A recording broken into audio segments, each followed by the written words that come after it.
Hello नमस्कार दोस्तों, जय हिंद, वंदे मातरम, भारत माता की जय। No clipping no drama only काम की बात मेरा क्लास के साथ। दोस्तों आप देख सकते हैं कि मध्य प्रदेश हाई कोर्ट में भर्ती निकली हुई है और यदि आप इसमें आवेदन करना चाहते हैं तो बिल्कुल दोस्तों आप आवेदन कर सकते हैं 28 नवंबर 2021 तक। ध्यान रखना 28 नवंबर 2021 इसकी लास्ट डेट है। और साथ में इसमें इम्पोर्टेंट चीज़ दोस्तों ये है कि इसमें आपकी कोई परीक्षा नहीं होगी। जी हाँ दोस्तों, इसमें कोई परीक्षा नहीं है, एंट्रेंस एग्ज़ाम नहीं होगा, आपका सिर्फ इंटरव्यू होगा। जी हाँ दोस्तों, जो भी फॉर्म डालेंगे आप उसका इंटरव्यू होगा और इंटरव्यू होने के पश्चात यदि आप इसमें पास हो जाते हैं तो आपकी ज्वाइनिंग हो जाएगी। तो दोस्तों आज इंटरव्यू टिप्स की पहली क्लास है। 4 से 5 क्लासों में आपका इंटरव्यू टिप्स की पूरी जानकारी मिल जाएगी कि किस तरीके से हमसे क्या पूछा जाएगा, क्या पहनकर जाना है, किस तरीके से हमारा फॉर्मल ड्रेस रहेगी।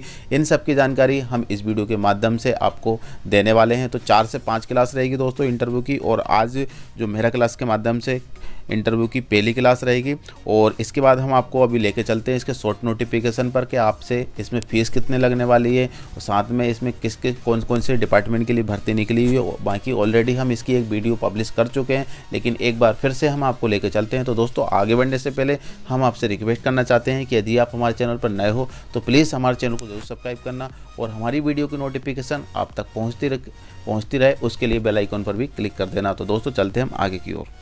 तो दोस्तों देख सकते हैं कि Madhya Pradesh high court MPSC Jabalpur, जी हाँ दोस्तों, ग्रुप डी के लिए ये वैकेंसी निकली हुई है। और इम्पोर्टेंट डेट्स आप देख सकते हैं दोस्तों कि application begin 13/11/2021 and last date for applying online 28 November 2021। जी हाँ दोस्तों, 13 नवंबर 2021 से लेकर 28 नवंबर 2021 तक आप इसका आवेदन कर सकते हैं। साथ में इसकी जो भी फीस लगने वाली है उसकी पेमेंट भी आप 28/11/2021 तक कर सकते हैं। इसके बाद एग्ज़ाम इंटरव्यू डेट है, अभी आपको बताया नहीं गया है। बाकी जब भी नोटिफिकेशन आएगा हम मेरा क्लास के माध्यम से पब्लिश कर देंगे। तो दोस्तों एप्लीकेशन फ़ीस की बात करें तो यहाँ पर जनरल और अदर स्टेट के लिए, मतलब जनरल कैटेगरी और मध्य प्रदेश के अलावा कोई अदर स्टेट के इसमें फॉर्म डालना चाहते हैं तो उनके लिए जो फीस लगने वाली है 216 रुपये 70 पैसे लगेंगी। साथ में SC ST OBC कैटेगरी के लिए 116 रुपये 70 पैसे आपकी फ़ीस रहेगी, जो कि मध्य प्रदेश कैंडिडेट के लिए रहेगी, SC ST और OBC के लिए। बाकी जनरल और अदर स्टेट के लिए 216 रुपये 70 पैसे रहेंगी। साथ में दोस्तों आप देख सकते हैं दोस्तों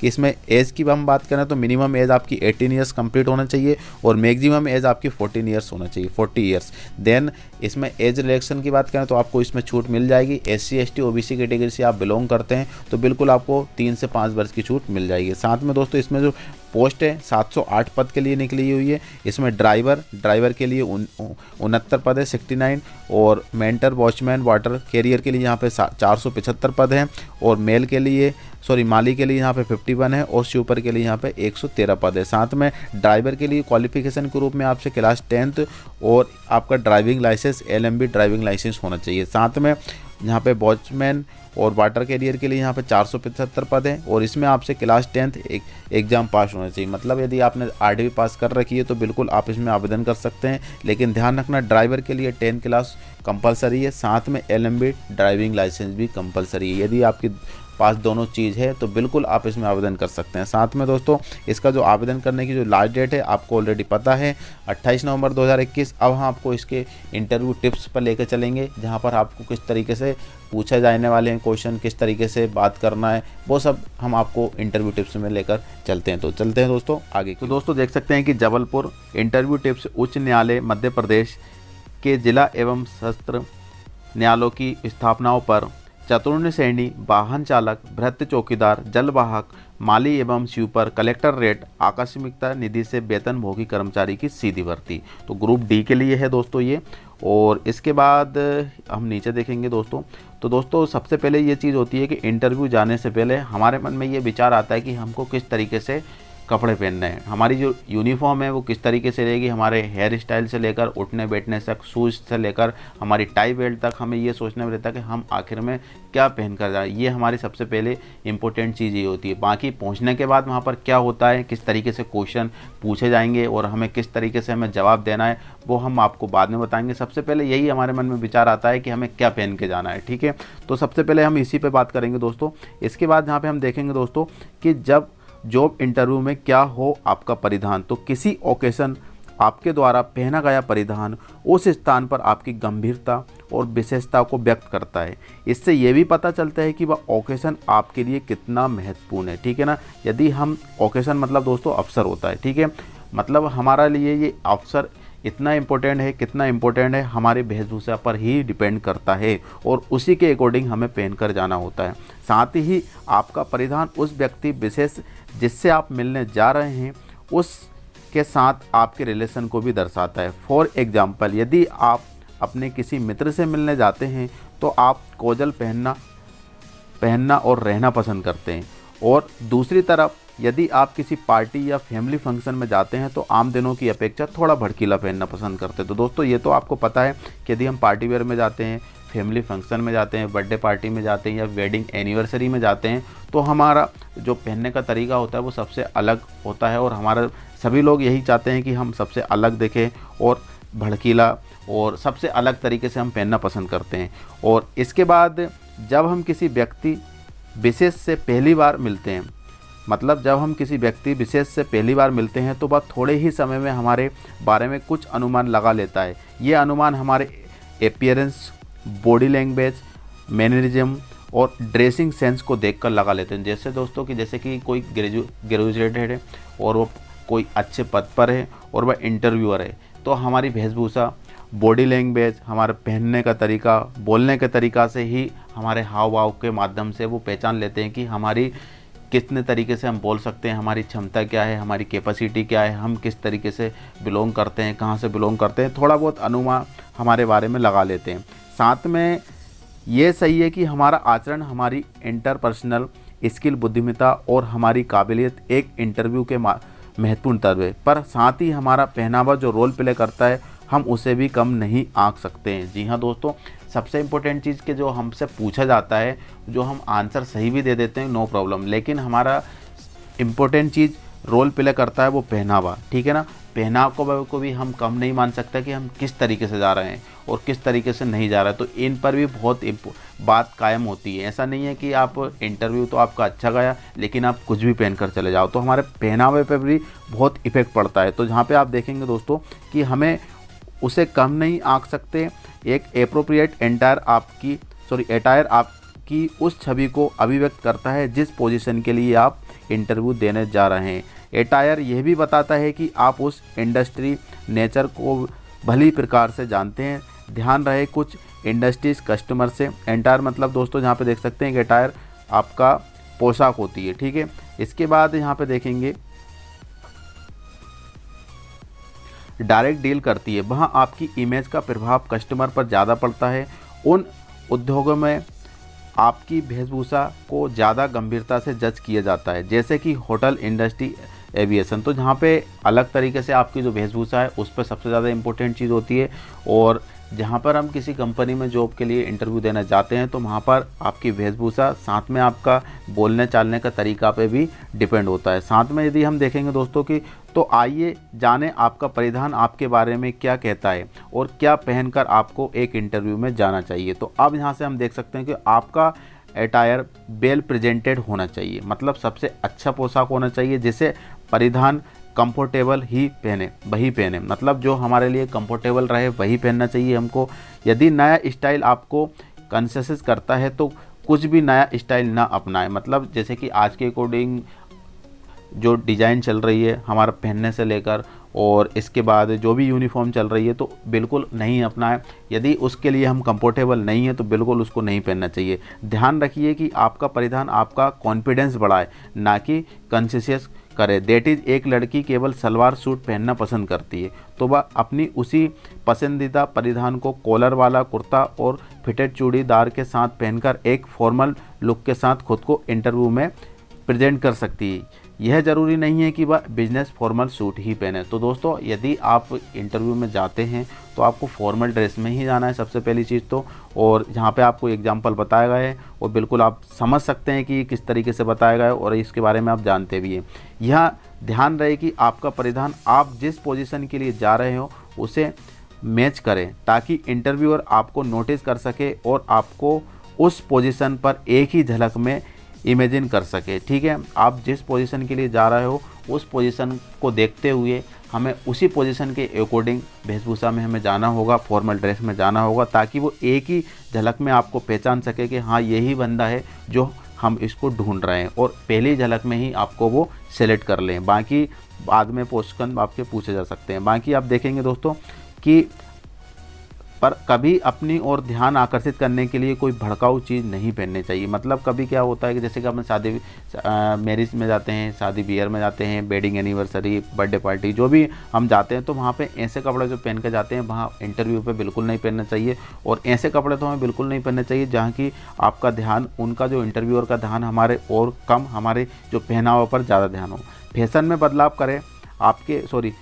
में बदलाव आपके इंटरव्यू अटायर में कुछ चीज़ों को बदल सकता है, जैसे कि आपकी पैंट, कट्स, फिट्स, कॉलर, कपड़ों के रंग, टॉप और शर्ट के डिज़ाइंस etc। इन चीज़ों पर ध्यान रखना चाहिए। आपके अटायर पर बिल्कुल बहुत गलत इफेक्ट पड़ सकता है। यहाँ पे आपको बताएगा कि फैशन बदलाव आपके इंटरव्यू अटायर में कुछ चीज़ों को बदल सकता है, जैसे कि पैंट, कट्स, जो कट्स होते हैं, फिट्स, कॉलर, कपड़ों के रंग, टॉप और शर्ट डिज़ाइन etc। तो ये नहीं होना चाहिए आपका। ठीक है, इसके बाद यहाँ पे हम देखेंगे, देखिए प्रोफेशनल अटायर में ज़्यादा बदलाव नहीं आता, तो ये मान कर चले कि अपनी इंटरव्यू ड्रेसिंग को फैशनेबल, प्रेजेंटेबल बनाने के लिए बैक टू बेसिक का फॉर्मूला अपनाएं। बैक टू बेसिक का फॉर्मूला आप देखेंगे दोस्तों, यहाँ पे समझ जाएंगे 1 मिनट के अंदर। यदि आप अपने परिधान में कुछ एसेसरीज अपना कर उसे और भी बेहतर बना सकते हैं, जैसे कि शर्ट और कफलिन्स, हल्के और सिल्क लुक, स्कैर्फ, टाई और ब्रेचेट आदि इत्यादि प्रयोग करें। जी हाँ दोस्तों, आपको सिंपल सा शर्ट और इसके बाद यहाँ पे दिया है, जहाँ पे हल्के और सिल्क लुक के स्कैर्फ्स, टाई और ब्रेचेस इत्यादि का प्रयोग कर सकते हैं। साथ में यदि हम देखेंगे कि आपके परिधान के चुनाव में रंगों, उसकी क्वालिटी और कपड़ों नेचर को भी ध्यान में रखना चाहिए। कलर्स, वाइट जो कि क्लैरिटी को दर्शाता है, ब्लैक कॉन्फिडेंस को दर्शाता है, और चतुरता, ग्रे, सूट और ब्लू और क्लामनेस रिप्रेजेंट करता है। इन रंगों से निश्चित रूप से पहना जा सकता है। मतलब क्लामनेस मतलब शांति को दर्शाता है। ये चीज़ किसको दर्शाता है? ग्रे कलर, सटल ब्लू, ये आपको एक शांति को दर्शाता है। हमारी जो वाइट होता है वो एक क्लियरिटी को दर्शाती है, और ब्लैक जो पेंट होता है, ब्लैक कलर होता है, वो कॉन्फिडेंस को दर्शाता है। और जहाँ पर हम ग्रे स्कर्ट ब्लू की बात करते हो तो यहाँ पे हम ये कलर आपको शांति को रिप्रेजेंट करता है। तो इस तरीके के कलर को आप यूज कर सकते हैं। इन रंगों को निश्चित रूप से पहना जा सकता है। फैब्रिक क्रिप्स और कॉटन प्रेफर कीजिए, जो कि आपकी पॉजिटिविटी और फायरनेस को दिखाता है। सर्दियों के मौसम में कोट भी पहन सकते हैं। जी हाँ दोस्तों, अभी सर्दी का मौसम चल रहा है, आप बिल्कुल कोट यूज कर सकते हैं। लेकिन यहाँ पे आपको बताया गया है कि कॉस्ट एंड क्वालिटी, आपका परिधान एक अच्छी क्वालिटी का होना चाहिए। ये आपकी सही चुनाव की एबिलिटी को प्रत्यक्ष करता है। आपका परिधान साफ सुथरा और वेल प्रेजेंटेड होना चाहिए। उस पर से लटके हुए धागे, हैंग टैग्स भली भांति हटा देना चाहिए। यदि आपको बाई चांस कुछ भी धागे निकल रहे होते हैं और वो दिख रहे हैं सामने वाले को, तो आपको रिप्रेजेंट गलत होता है, तो आप उसको हटा सकते हैं। और यदि एक फीमेल्स बिजनेस फॉर्मल में स्कर्ट पहनना पसंद करती है, तो ये विशेष ध्यान रहे कि आपकी स्किन विजिबल ना हो। इसके लिए स्कर्टिंग पहन सकती है मेल्स मिड कॉफ। तो यहाँ पे बताया गया है यहाँ पे कि विजिबल नहीं होना चाहिए। जहाँ पे आपको बताया विजिबल का क्या मतलब होता है।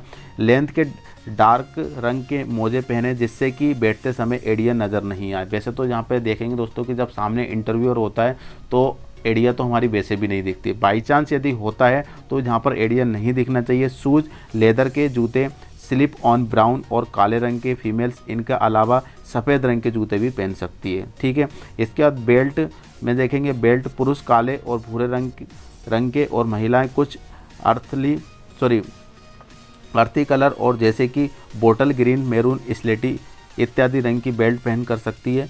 इसके बाद बेल्ट का रंग चुनाव शूज़ के रंग से मैच कराएं। ठीक है ना, बेल्ट का जो कलर और शूज़ का कलर मैच होना चाहिए।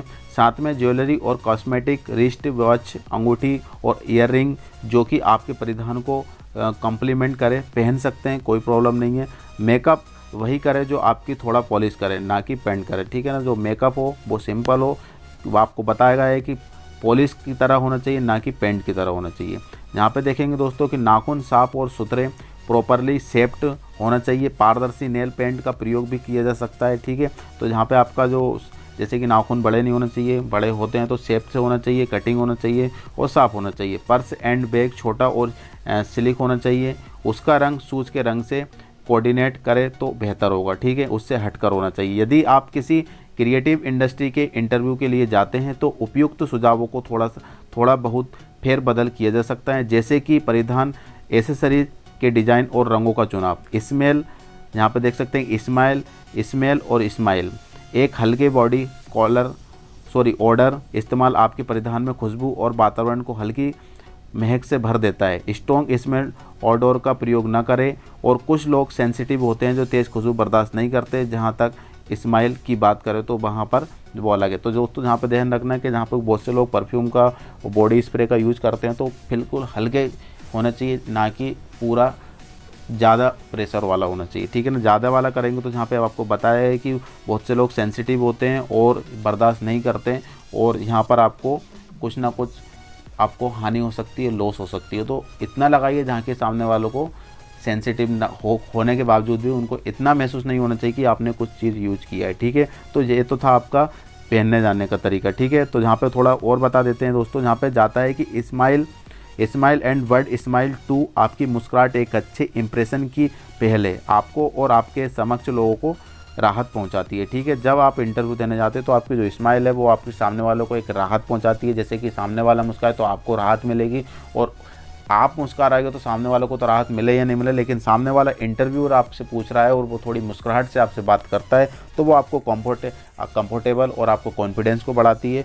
और ये दोस्तों ये तो था आपका जाने का तरीका, किस तरीके से आप जा सकते हैं, किस तरीके से आपके वेशभूषा रहना चाहिए, अटायर कैसा होना चाहिए, और किस तरीके से हमें मतलब नेल से लेकर बॉडी लैंग्वेज से लेकर आपका हेयर स्टाइल सब कुछ आपको बता दिया है। बाकी अभी हम इसके बाद आगे की जो चीज़ें हम नेक्स्ट वीडियो में आपको बताएंगे। तो दोस्तों उम्मीद करते हैं कि ये बात आपको अच्छी तरीके से समझ में आ गई होगी कि किस तरीके से हम वहाँ पे फेस कर सकते हैं, किस तरीके से हम अपने आप को रिप्रेजेंट कर सकते हैं, और किस तरीके से हमको जाना चाहिए। किसी भी डिपार्टमेंट में किसी भी इंटरव्यू के सामने हम जाते हैं तो किस तरीके से हम जाना चाहिए वो हम आपको इस वीडियो के माध्यम से यहाँ पर हमें समझा चुके हैं, और सब लोगों को शायद उम्मीद करते हैं कि समझ में आ गई होगी। तो दोस्तों इसके बाद आगे की जो प्रोसेस है, हम वहाँ पर पहुँचने के बाद क्या होता है, किस तरीके से हमसे पूछा जाता है, क्या क्वेश्चन बनेंगे, क्या क्वेश्चन नहीं बनेंगे, उन सब की जानकारी हम नेक्स्ट वीडियो में आपको ज़रूर बताएंगे। तो दोस्तों इस वीडियो को हम यहाँ पे एंड करते हैं। एक नए टॉपिक के साथ, एक नए वीडियो के साथ हम फिर से मिलेंगे।